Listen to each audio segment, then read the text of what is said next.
प्रतिबोधितां भगवता नारायणेन स्वयं व्यासेन ग्रथितां पुराणमुनिना मध्ये महाभारतम् अद्वैतामृतवर्षिणीं भगवतीम् अष्टादशाध्यायिनीम् अम्ब त्वामनुसन्दधामि भगवद्गीते भवद्वेषिणीम् नमोऽस्तु ते व्यासविशालबुद्धे पुल्लारविन्दायतपत्रनेत्र येन त्वया भारततैलपूर्णः प्रज्वालितो ज्ञानमयप्रदीपः प्रपन्नपारिजाताय स्तोत्रवेत्रैकपाणये ज्ञानमुद्राय कृष्णाय गीतामृतदुहे नमः।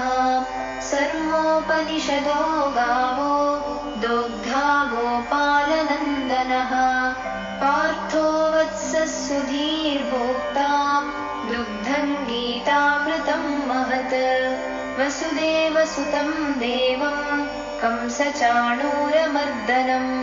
देवकी परमानन्दं कृष्णं वन्दे जगद्गुरुं यं ब्रह्मा वरुणेन्द्ररुद्रमरुतः स्तुन्वन्ति दिव्यैस्तवैः वेदैः साङ्गपदक्रमोपनिषदैः गायन्ति यं सामगाः ध्यानावस्थिततद्गतेन मनसा पश्यन्ति यं योगिनो यस्यान्तन्न विदुः सुरासुरगणाः देवाय तस्मै नमः।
Now these are the verses from 12 to 20, and they all denote the readiness for the war.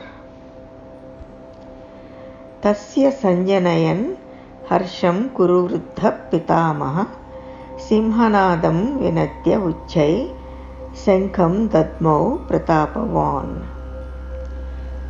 ततः शङ्खश्च पेर्यश्च पणवानकगोमुखाः सहसा एव अभ्यहन्यन्तस शब्दः तुमुलु अभवत्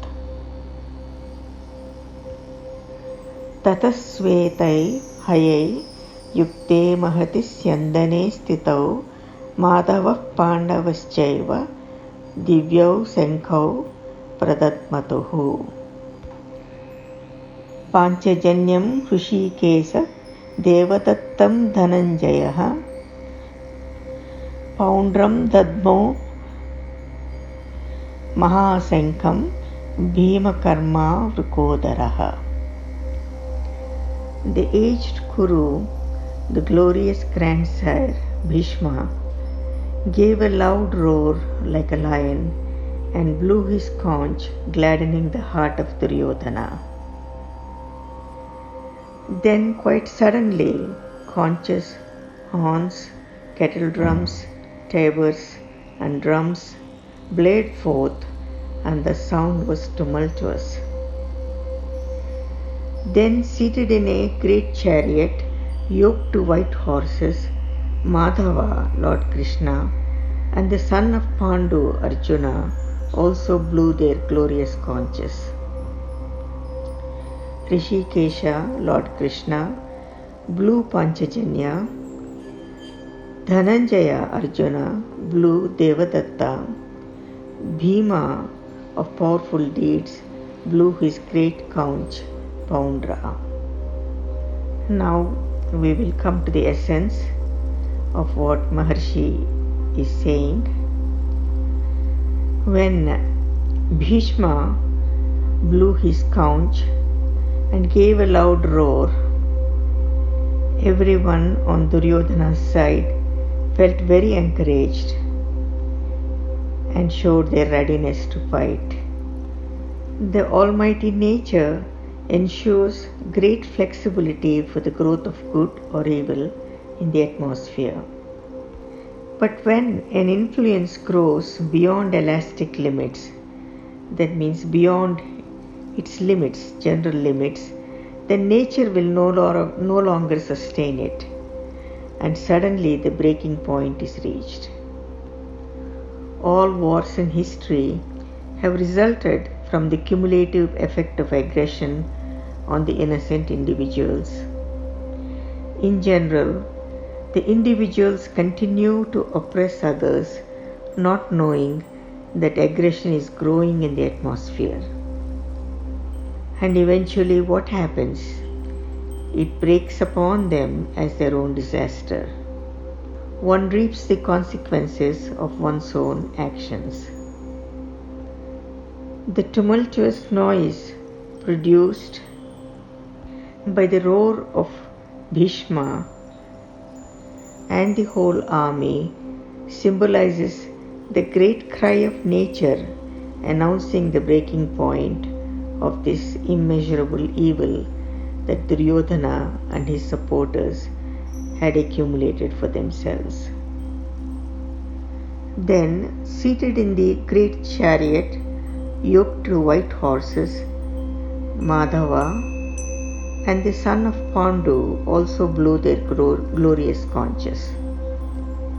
Here, this verse shows a special significance. The Pandavas are not taking the lead in the battle, but are only responding to the Kauravas' actions. Pandavas are dharmic people. They are righteous. They are never aggressive. The dharmic people in general only respond when they are challenged. They are only playing their role as instruments of the divine plan. When they have received the signal from the other side, they are obliged to answer it. And when they do answer, their reply is more powerful because it has the power of dharma behind it. Here we are using the word dharma, which represent righteousness, duty, responsibility, and the natural law. The word chariot has a special metaphysical connotation here.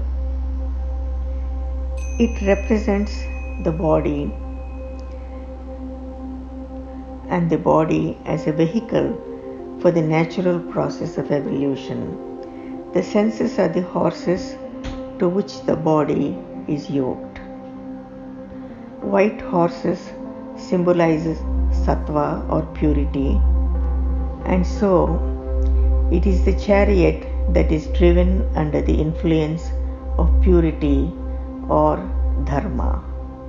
Lord Krishna symbolizes the self, and the chariot he drives must be yoked to white horses.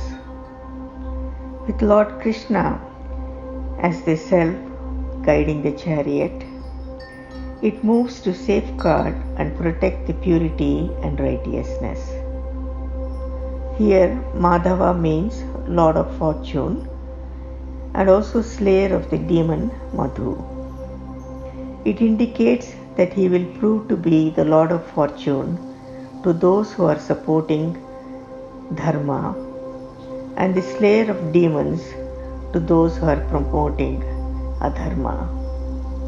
Lord Krishna here stands neutral between the two armies, and he is blowing his conch to proclaim that he is there for anyone to derive advantage from his presence.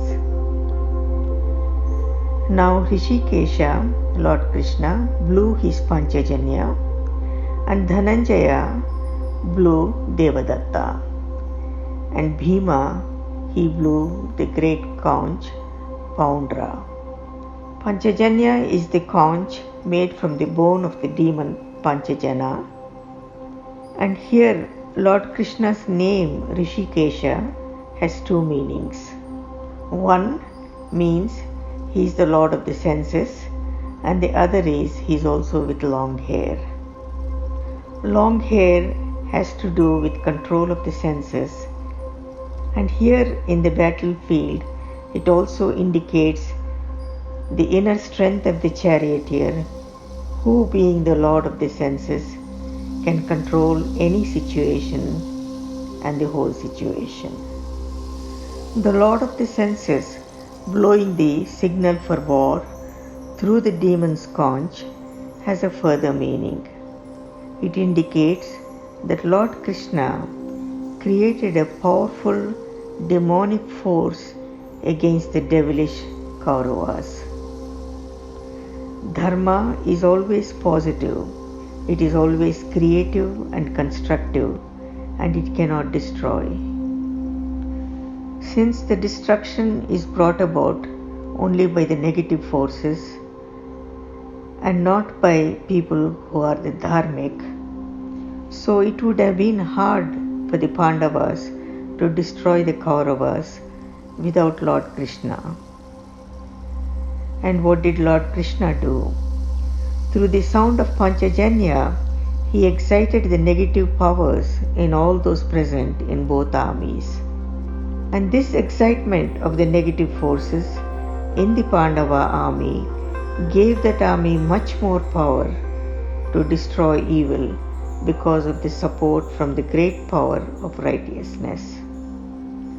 The excitement created among the negative forces in the Kaurava army did not have this support of the dharma or the positive force. It got so over-concentrated and it hastened the destruction, their own destruction. There is yet another meaning, another implication. Here Krishna is declaring through his Panchajanya that Pandavas are responding to the war. They are only responding to the war, and they really did not initiate the war. Pandavas had suffered for many long years under the Kauravas' oppression, and the sound of Panchajanya is also conveying that pain and iniquities which the Pandavas had suffered. The Lord of the senses, Lord Krishna, is neutral here. He is ever established in his eternal state of being, while all things around him react to the prevailing atmosphere. His status transcends the highest righteousness, and the Kauravas were on the lowest level of consciousness. It was because of the great difference between Lord Krishna's status and the level of the Kauravas' consciousness that he promised at the beginning that he would not fight in the battle. Lord Krishna was revered both by the Kauravas and the Pandavas. He was approached for help at the same time, both by Arjuna and Duryodhana. When they both approached him, Lord Krishna said, "I will be on one side and my army will be on the other. But I shall not fight, though my army will. Now you decide between yourselves who would like to have me and who would like to have my army." The first choice was given to Duryodhana, who preferred to take the army. Lord Krishna thus came out to help Arjuna, but since he promised not to fight, he became Arjuna's charioteer and guided the destiny of the battle. Now Arjuna, who is also called Dhananjaya means the winner of wealth, and he blew his conch Devadatta. This conch was received by Arjuna from his divine father Indra. These are the verses 16 to 20. Ananta Vijayam Raja Kuntiputro Yudhishthara Sakula Sahadevascha Sughosha Manipushpakau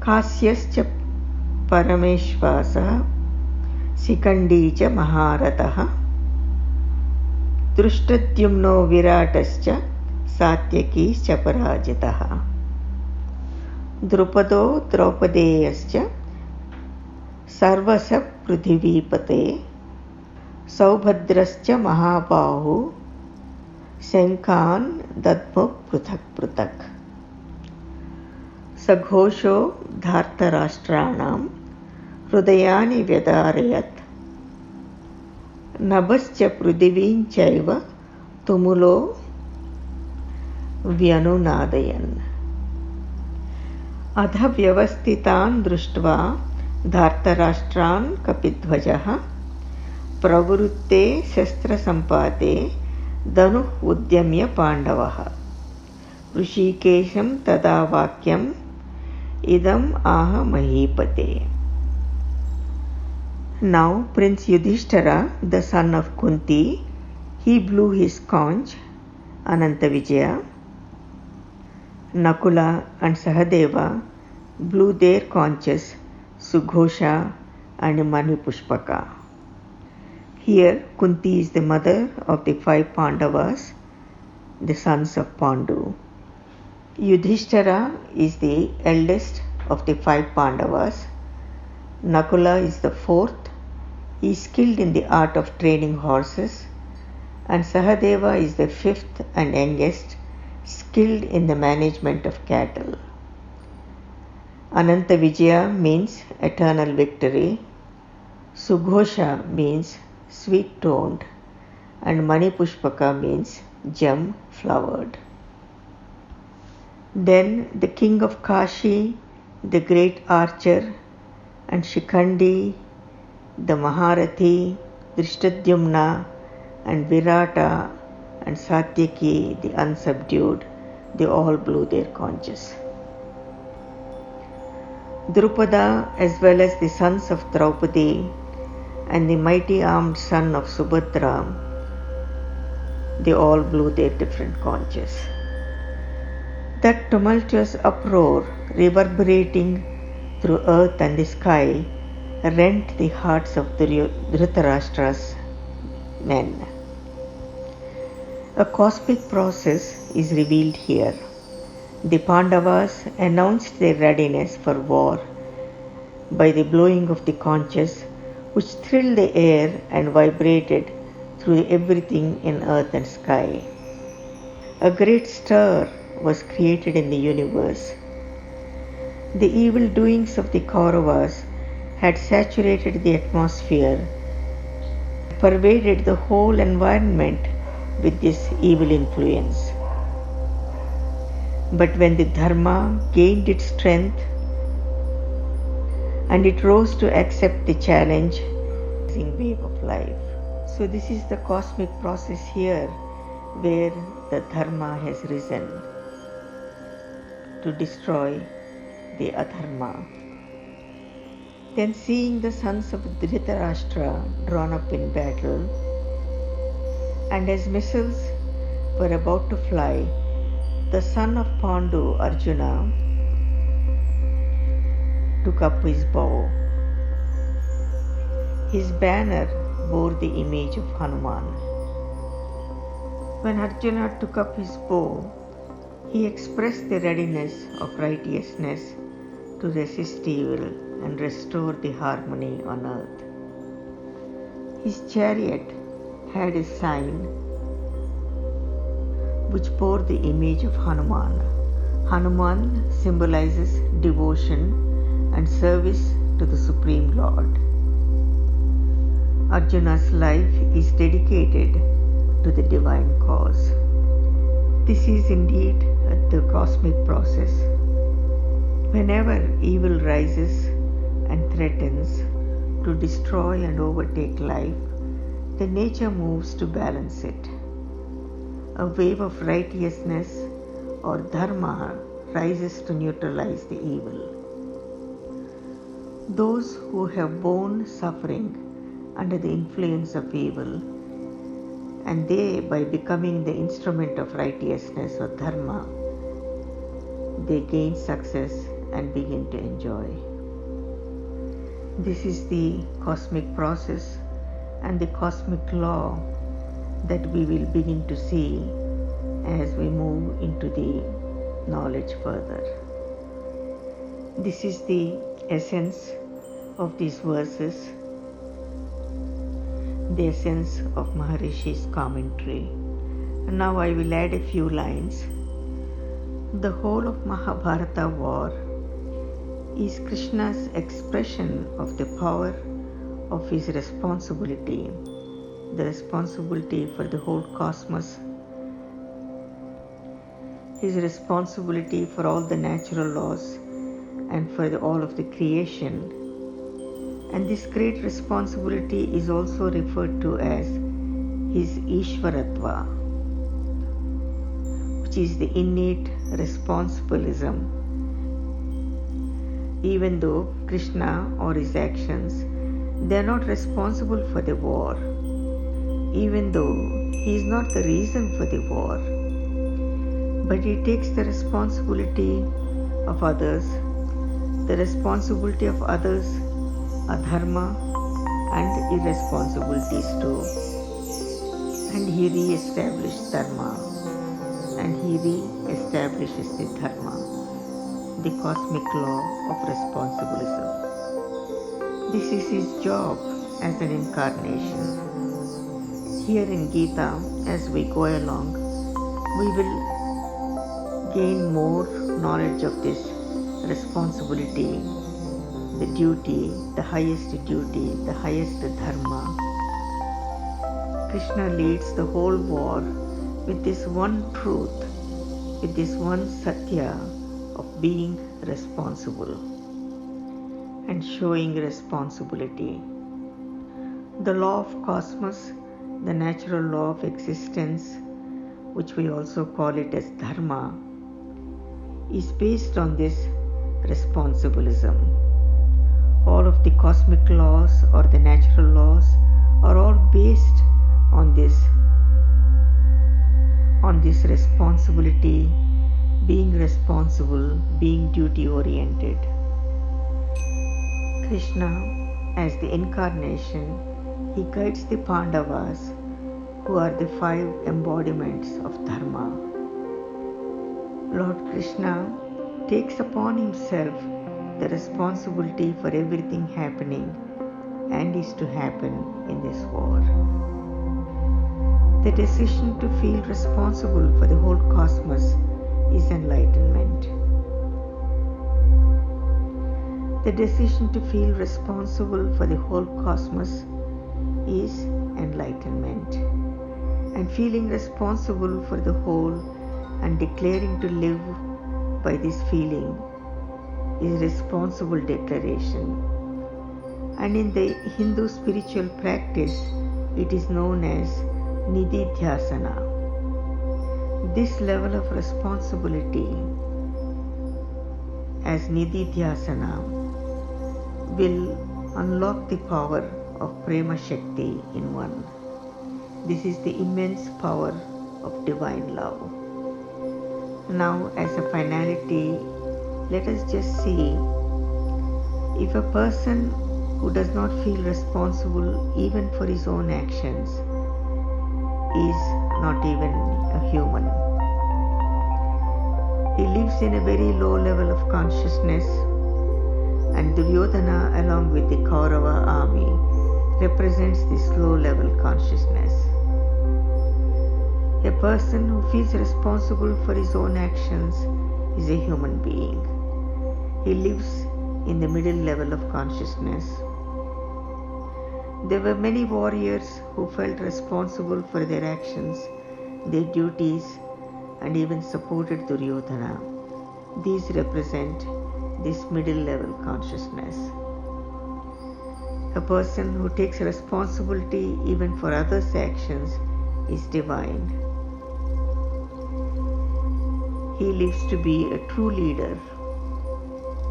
And Sri Krishna is the leader of the universe, responsible for the whole cosmos. The Pandavas also rose to the occasion and who showed this responsibility, this high responsibility. As the consciousness expands, practicing the art of transcendence, then this feeling of responsibility also expands. Your leadership quality also expands because you are being more responsible, and naturally one gains more success and fulfillment. Since we are talking about enlightenment, so we will focus on raising the consciousness with the art of transcendence, expanding this consciousness, and through that expanding everything like the responsibility, the success, fulfillment, etc. This is the easiest way to gain the most in life, and we will continue. Jai Gurudev. Loka samasta sukhino bhavantu.